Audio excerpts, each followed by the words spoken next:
Hi and welcome to another very exciting tutorial. In this video we're going to explore some amazing possibilities with Apple Vision Pro, namely hand tracking, scene reconstruction, and interactions with the real world. We're going to build on top of some Apple sample code and build this app that lets you place cubes using a position of your left fingertip as a pointer and your right hand as a trigger. This is possible by using ARKit in a visionOS Immersive Space. Be sure to subscribe to this channel to not miss any future tutorials about Apple Vision Pro, and let me know what you're most interested regarding all the new possibilities. And now let me introduce you again to our application that we're going to build. You've already seen what is possible, but just let's dissect this here a little bit. So we have a windowed application that we have here on the left. We have our instructions. We have this 3D model that we can play around with here a little bit, and we can start our stacking procedure if we'd like, and also stop it. So we have a toggle button here. So this is the UI that is already in place, and this is also not an introduction into user interface design for Vision Pro, so let me know if you're interested in that in the comments below. But we're going to have a look at the project here now for a second so that you see what's already there and what we're going to build on top.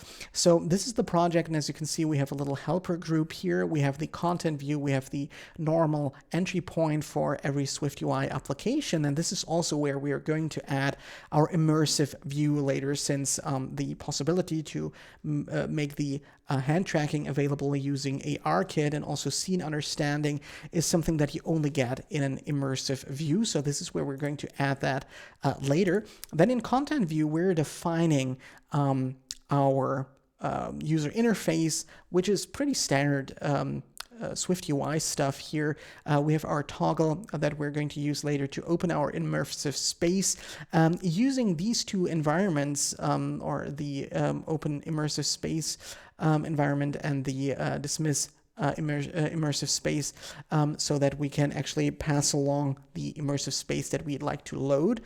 Also quite important is to add two keys and values for the or in the property list, which is NS hands tracking usage description and world sensing usage description. These are the two features that we're using, and we need to inform our users about that here in our plist. And now as for the packages that are also available here, you can see we have our Reality Kit content here. And this is where Xcode and Reality Composer Pro are managing our assets or our 3D assets in a very efficient way. So this is where our cube for the user interface lies. So here you just created a USDA file with a little scene that I called cube, and the immersive scene here. This is just what comes by standard or by default when you create a project. So we have our cube here, nothing fancy, and we're going to load that in a helper function here, which is called sample model. And here we just use model 3D. We can pass along a parameter or the orientation property to this sample model so that we can rotate it a little bit and make it look cooler using the rotation 3D effect modifier. And then what we also have is a drag modifier, which is derived from some Apple sample code, to actually make the rotation effect that we have here possible. So dragging around this requires this modifier that we add to our 3D model here in our content view. So as you can see, we have the drag rotation modifier here, and we give it its limits for yaw and pitch. So that's actually it. One more extension that we're going to have a look at later, which is just creating a entity with the circle that you've already seen that we're going to track on our fingertips. So this is also nothing fancy really, and we're going to work with that in a second. So this is all the code there is now. So let's get started creating our stacking view that we're going to use inside our immersive view. So I'm going to click on my content view, press Command N on my keyboard to create a new SwiftUI file, and I'm going to call that stacking view. So this is just a normal SwiftUI view that we're working with here now, and we're going to import RealityKit, since we're going to use that, and we're also going to import RealityKit content if we need something from the package that we have here. This is the RealityKit content that we're importing right there. So in our struct, just keeping the body and replacing or removing our text here, and add a reality view. A reality view gets content, or has already a content entity that we can work with, and add some pseudocode first, and then work our way up from there. So once our reality view gets created, we want to add our content entity that we're going to set up later. And this content entity is going to hold all the cubes and also our fingertips that we're going to track to our fingers. And once we did that, we're going to specify some asynchronous tasks. So the first task is going to be to actually run our ARKit session.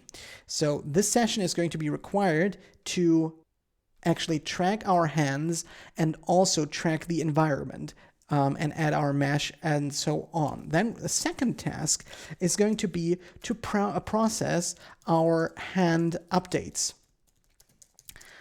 so that we know where our hands are and what we're going to do with them. And the third task is going to be to process our world reconstruction that we're getting using ARKit. And then the last thing that we're going to do with our reality view is going to use it to actually wait for a pinch gesture that we perform with our right hand. So we're adding a gesture here, and since we're in a reality view, we can use spatial tap gesture.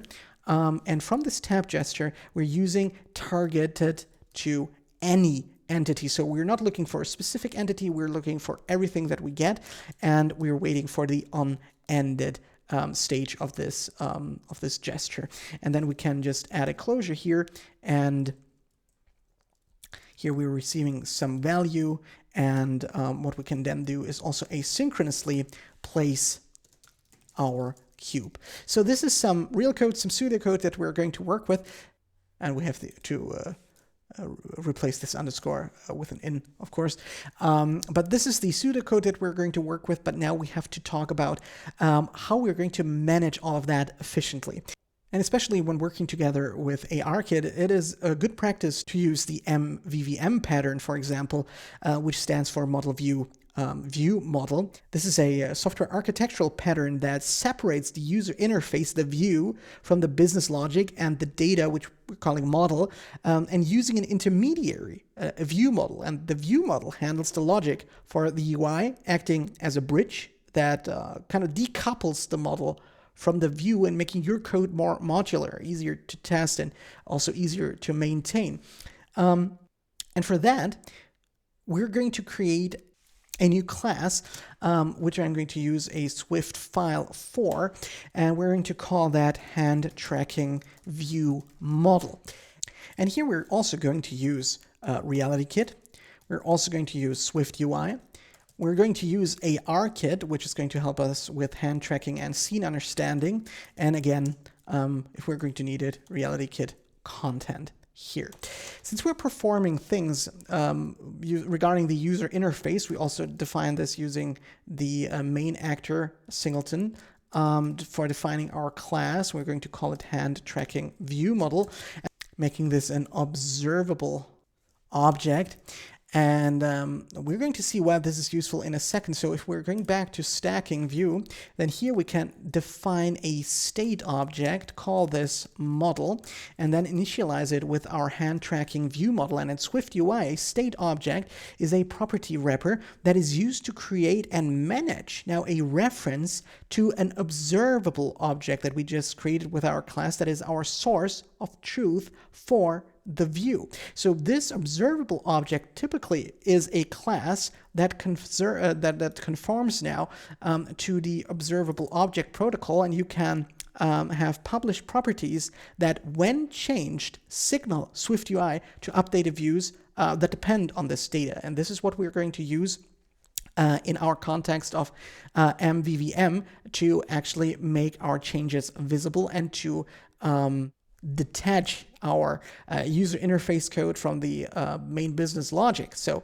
with that in place, we can now deal with a lot of interesting things. So first of all, in this class, we're defining a private session, which we only have here, which is going to be an ARKit session. We're going to use that for scene understanding and for hand tracking, but also for hand tracking, we're going to use a hand tracking provider. So this is going to be called hand tracking, and we're going to initialize it with a hand tracking provider. Also, what we're going to need is a scene reconstruction provider. So we're going to call it scene reconstruction. And this is going to be a scene reconstruction provider. And this is going to be used to actually understand if we're seeing a table, ground floor. You could also detect special kinds of furniture, a sofa, a TV, doors, etc. So it's very handy. Then we're going to have a variable, which is going to be called content entity, which is going to receive all of our entities that we're going to place, like cubes, the fingertips, and so on. And then we're also going to have a variable called mesh entities, which is going to receive a dictionary holding UUID keys and model entities as values. This is where we're going to store the meshes that we create for the scene reconstruction. So let me just quickly correctly initialize that here. And now we're going to move on to our fingers. So let's create some finger entities, which are of type, also again, a dictionary with a key of hand anchor and its chirality, and a model entity as a value. And we're going to initialize that right away with our fingers. So for the left-hand side, we're going to create a fingertip, and the same thing for the right-hand side, create fingertip. And now, as for the last property that we're going to need in our class, we're going to create a private variable last cube placement time, which is a time interval that we're going to use to not add too many cubes at the same time, or let the finger pinch too many times to make this a little bit more efficient. And now we can go on with the methods or functions. So let's get started with setup content entity, which is going to return an entity. And what we're going to do, first of all, is adding our fingertips to our content entity that we've already created here and initialized here, but we're going to need our fingertips in any case. So we're going to iterate through finger entities and its values, and for each entity we're going to use our content entity and just add a child, which are the two fingertips, and then we would simply return our content entity.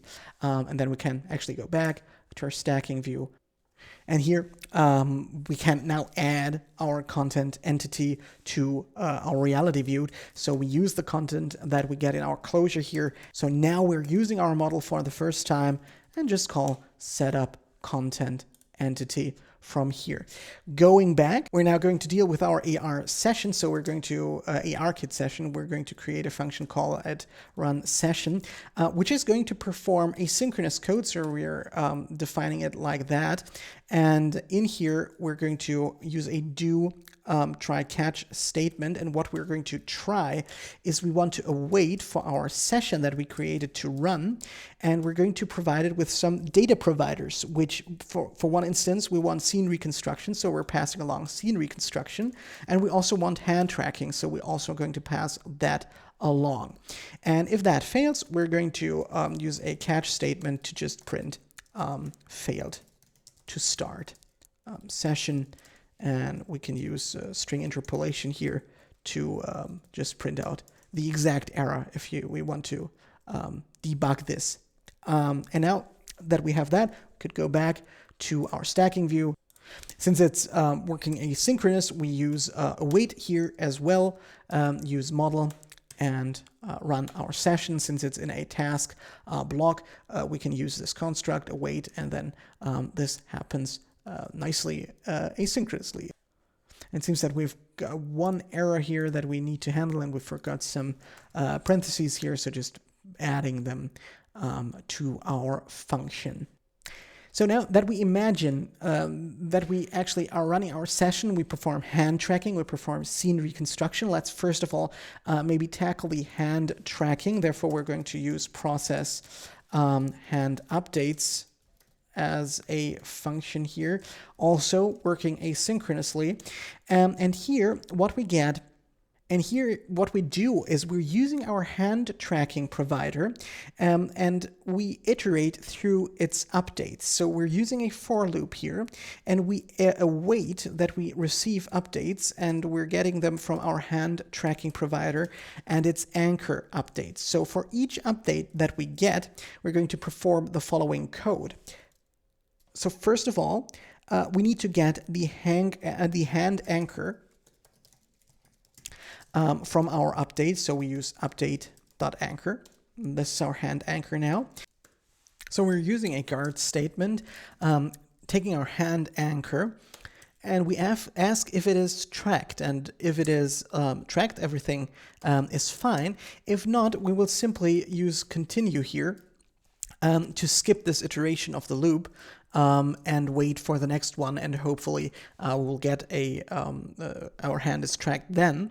And now in the next line, we can now assume that we are actually having a hand anchor and that it is tracked, so we can actually define a fingertip. And using hand anchor and using the hand skeleton, we can now ask for a specific joint, and we're going to for the index fingertip. Now we'll also need to check if this is tracked, so we're using a guard statement again, and we're using the fingertip. We're asking if it is tracked, and if this is not equal to nil, so we have something, we can continue with our code. So else we also have to continue, but this time meaning we want to skip again this iteration. So once we reach this next line of code, we know the fingertip is actually tracked.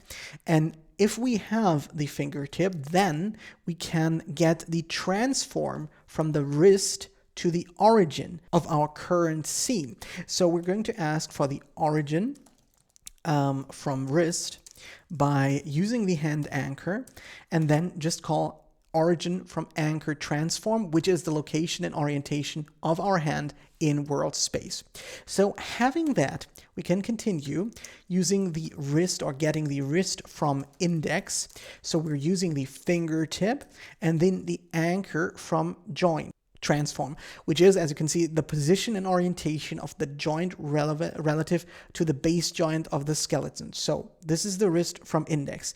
And now, since we're working with transforms and these are matrices, what we can do to get the transform from origin to the index fingertip, what we want to do is defining origin from index. We can use a matrix multiplication and use origin from wrist times wrist from index, and we need to unwrap this here for this to work. And this origin from index is now what we're going to use to actually position our finger entities that we created. So we're using the finger entities, we're using our key hand anchor and its chirality to actually access the correct fingertip. And then we set the transform matrix, or we position it to the origin from index that we just calculated, and we can relative to null. So we do not have to make this relative to another entity, so we pass along nil. But let's maybe quickly hold on, because when we try to see our hand updates now, or our fingertips, we also need to display our immersive scene. So let's make some modifications for that first, because otherwise we wouldn't see anything. So let's go back to our vision stack abstract here. Let's define our immersive space, give it an ID, which I'm going to call a stacking space, and let's add our stacking view right here. And now let's go into our content view, which we will need to actually toggle or activate our immersive space. So we're going to open it, and to do so, we should define a task, since this is going to be an asynchronous task, and we can check if is showing is true, and if that is the case, then we can use await and open our immersive space, passing along an ID. And open immersive space is the environment variable that we've defined here right on top.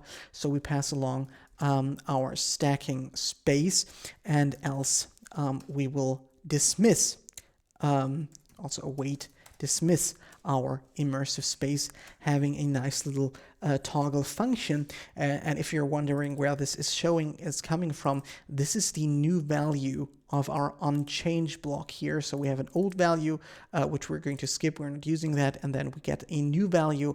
And this is, in our case, a bool that we can listen for. And now the last thing that we need to do before we can test our app is to go back into our stacking view and go to our next pseudocode statement, which is process our hands updates. And here again, we will use await, use our model, and simply call process hand updates. And then we can run this on our Vision Pro and see what we get. And indeed, here we are, looking at our hands, moving them around, and as you can see, it tracks them, our two dots, nicely to our two fingertips. So we can now move on to our next task on our checklist, which is actually the scene reconstruction. So let's go back in our hand tracking view model and tackle this problem right at the bottom of our file. And scene reconstruction actually works from the basic concept very similarly to what we did before. So we're going to process reconstruction updates, and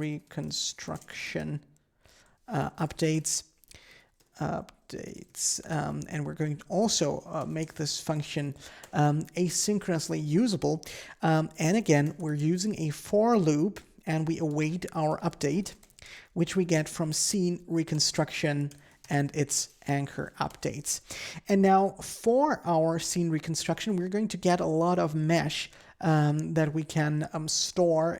And the whole purpose of our scene reconstruction is to actually lay out our floor and the objects that are around us and give them a collision component so that our cubes can actually fall onto them and react to the physical environment. So what we need for that is basically a shape that we can create and use as the shape for our collision components. So we're going to create such a shape by trying to, using an await statement and try await in combination, to use a shape resource and then generate static mesh from.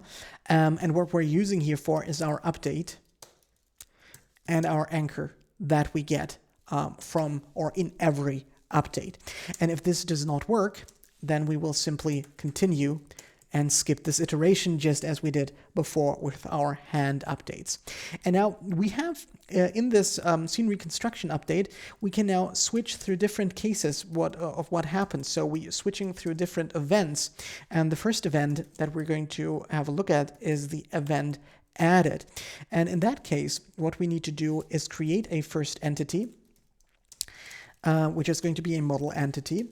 And we're going to set the transform of this entity by using or creating a transform object with a matrix, which we're getting from our update and its anchor and its origin from anchor transform.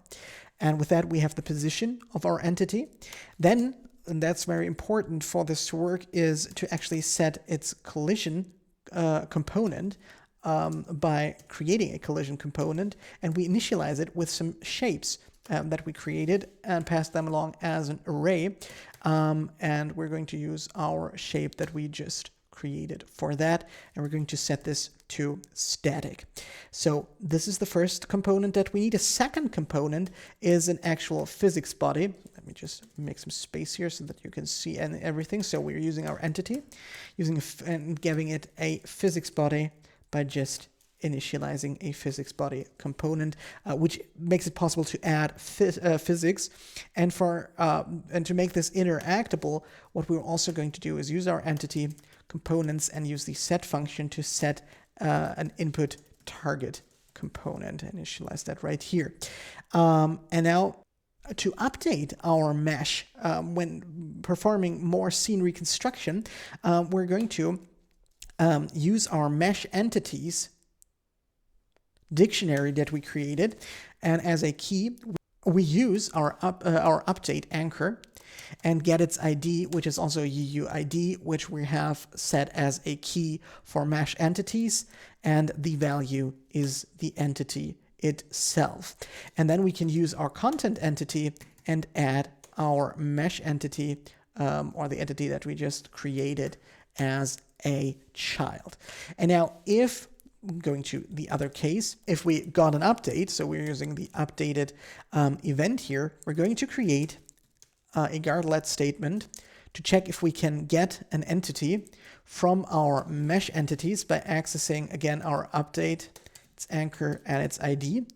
And if not, we're going to just throw a fatal error with some message that you're welcome to figure out. And then we again set or update the transform, initializing that with a transform and a matrix using our update anchor and its origin from anchor transform.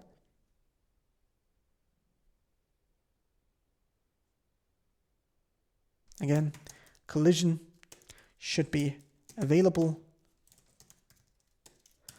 We're updating the shapes as well, passing along shape. And in the case that it got removed by scene reconstruction, just moving along the dot here a little bit. So in case it got removed, we're using the mesh entities dictionary, accessing it with our update anchor and its ID, and then we remove that from parent. And also, since we're removing that from our entity list, we're also going to remove it from our dictionary for the key update anchor and ID. And with that, we have exhausted the switch statement, and we have scene reconstruction now, which is cool. And this brings us to the last step of our to-do list, which is actually be able to place cubes. So we're writing a function called place cube. And also this is going to be able to be called asynchronously. And since we want to place it where the left fingertip is, so that we can point at where we want to spawn our cube, we're going to get our left finger position by using our finger entities, accessing the left one, and then get its transform and its translation, which is the position in that case. And if that's not possible, we return. Since we cannot continue then we have to actually make a little adjustment so that it's positioned nicely. So we're going to create a new placement location, which is going to be the left finger position. And we're just going to add a little something to that matrix using an SMID object of type float in that case. And we're just going to move our cube about 5 centimeters below our fingertip, and we make no further adjustments here. And then since we do not have a cube yet, we're going to create one. So let's create an entity here. It's going to be a model entity with a mesh. We can simply use generate box with a specific size, let's say 0.1 right here. Then we will add material or a list of materials, which in our case is just going to be a simple material of a specific color. Let's say it's going to be system blue, and we're not going to make it metallic, which completes our material. Now let's also give it a collision shape, which should be pretty simple here since we have a box again. So we generate a box, and as you can see, we can simply pass along a matrix here, let's say with a repeating value of 0.1, and then we can give our cube a mass of about 1.0. With that, we have an entity, we have our box, but we still need to position it. So we're accessing it, we set its position, and now we can simply pass along our placement location, and it's not going to be relative to any other entity. Now, as with our mesh components, we also need to get this entity some components. The input target component, so we use entity, its components, and set it to input target component. We initialize that, and we will set it to be allowed with input types of indirect. You have direct and indirect input types. We're going to allow indirect input types right here. Then we can give it yet another component. Let's use the set function here as well, which is going to be a grounding shadow component, and it should cast shadows. So we set this to true so that it actually casts shadows on surfaces like a table or the floor. And then also we need to give it some physical material or physics material to behave in a certain way. So let's also define a material here, which is a physics material resource. We can just simply call generate here. Let's set the friction to 0.8 and the restitution to 0.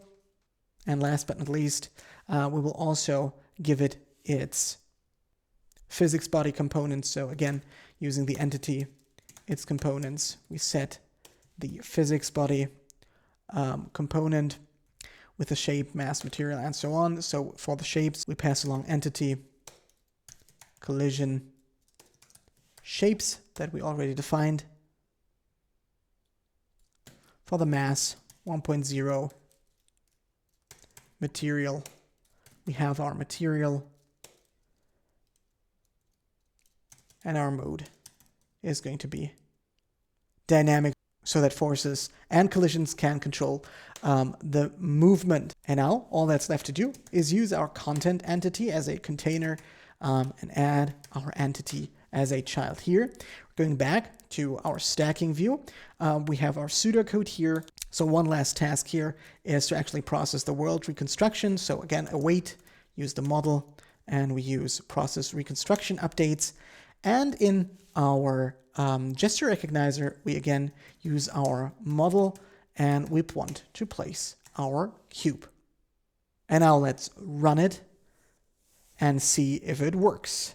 And indeed, we can place objects, we can interact with our objects, and I think this is so cool, placing elements in mixed reality and interacting with them. And as you can see, scene reconstruction and hand tracking is quite simple if you know how everything works together. And I hope you'll have some fun and come up with amazing ideas on how to use that. Let me know what you find most interesting about visionOS, Vision Pro, and what you're excited about. Be sure to subscribe to this channel to not miss any future tutorials. I thank you so much for watching, and I'll see you in the next one.